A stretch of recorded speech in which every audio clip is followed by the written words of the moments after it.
और इस वक्त की बड़ी कवरेज जो है एबीपी न्यूज पर वो जुड़ी है चुनाव आयोग की प्रेस कॉन्फ्रेंस से, जो अब से आधे घंटे में शुरू होने वाली है। अब से लगभग 30 मिनट बाद चुनाव आयोग ऐलान करेगा 5 राज्यों में होने वाले चुनावों की तारीखों का। चुनावों में क्या बड़ी रैलियों पर कोई रोक लगेगी या नहीं, सूत्रों के हवाले से ये खबर है कि ये रोक लग सकती है। उत्तर प्रदेश में हमें यह भी पता चल रहा है कि 7 से 8 चरण में चुनाव किए जा सकते हैं, और पंजाब में जहां आमतौर पर एक ही चरण में चुनाव होते हैं, वहां भी 2 से 3 चरणों में इस बार चुनाव कराए जा सकते हैं। अगर बात करें उत्तराखंड की, तो यहां भी 2 चरण में हो सकता है चुनाव। सूत्रों के हवाले से यह खबर सबसे पहले एबीपी न्यूज पर आप देख रहे हैं, और इसके अलावा आधे घंटे बाद ही यह तय हो जाएगा कि चुनाव आयोग का क्या प्लान ऑफ एक्शन है।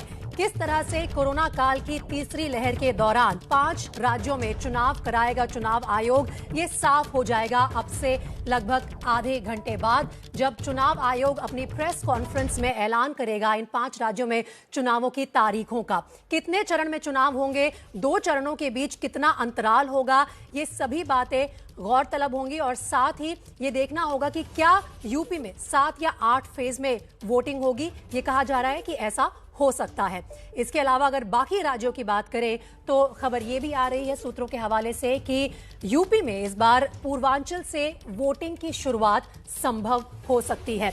पश्चिमी यूपी में आखिरी फेज में वोटिंग कराई जा सकती है। ये सभी खबरें सबसे पहले हम आपको दिखा रहे हैं। और पंजाब की अगर बात करें, तो इस बार चुनाव सबसे अंत में हो सकते हैं। पंजाब में चुनाव 1 से ज्यादा फेज में संभव है। कहा जा रहा है कि 2 से 3 चरणों में चुनाव होंगे पंजाब में।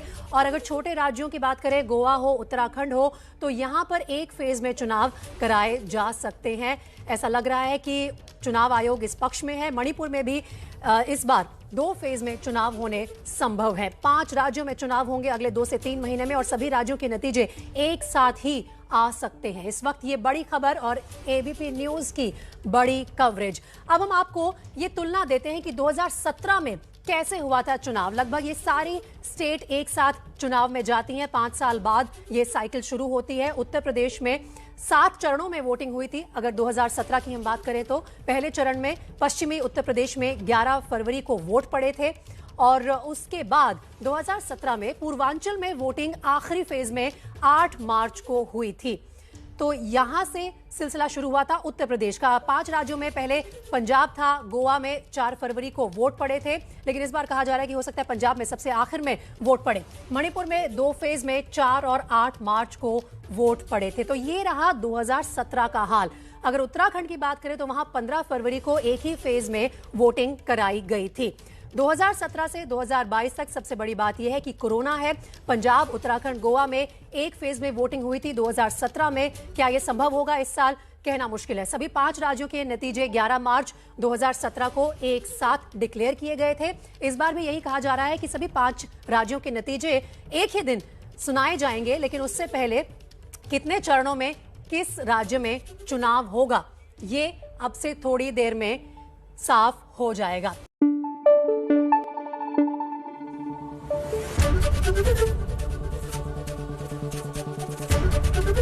एबीपी न्यूज आपको रखे आगे।